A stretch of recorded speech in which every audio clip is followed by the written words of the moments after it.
ஒருத்தர் இந்த வாரமலர்லையோ இதுலையோ அவங்க வாழ்க்கையில் நடந்த சம்பவம் அப்படின்னு எழுதுவாங்கல்ல, அதில் அப்படி ஒருத்தர் எழுதியிருந்தார். என்ன எழுதியிருந்தார் அப்படின்னா, ரொம்ப வருஷம் கழிச்சு அவருடைய ஸ்கூல் வாத்தியார் அவர் பார்க்குறாரு. 5ஆப்புல சொல்லி கொடுத்த வாத்தியார் நேரில் சந்திச்சு, சார் என்னை உங்களுக்கு தெரியுதா சார், நீங்கள் மட்டும் அன்னைக்கு என்னைய காட்டி கொடுக்காம விடாம இருந்தீங்கன்னு வைங்க, வாழ்க்கையே நாசமாக போயிருக்கும் சார்.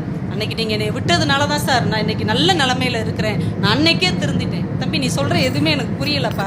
எப்போ என்ன நடந்தது? இல்லை சார், நம்ம 5th படிக்கும் போது சார் எல்லாம் பிடி பீரியடில் விளையாட போனோம்ல சார், நான் ரொம்ப ஏழை குடும்பத்தை சேர்ந்தவன். ஒரு பையன் புதுசாக வாட்ச் கட்டிட்டு வந்திருந்தான் சார். பிடி பீரியடுக்கு கலட்டி அவன் பேக்கில் வச்சுருந்தான். நான் படக்குன்னு எடுத்து சட்டை பாக்கெட்டில் போட்டேன்.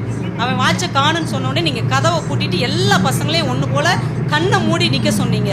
நாங்கள் எல்லாரும் கண்ணை மூடி நின்னோம். நீங்கள் ஒவ்வொருத்தர் பாக்கெட்லையா கையை விட்டுட்டே வந்து என் பாக்கெட்டில் இருக்கிற வாட்சை எடுத்துட்டு மறுபடியும் எல்லார் பாக்கெட்லையும் கையை விட்டுட்டு திரும்ப டேபிளில் வச்சு எல்லாரும் கண்ணை தரங்க, இந்த வாட்ச் கிடச்சிருச்சு, இனிமேல் இது காணாம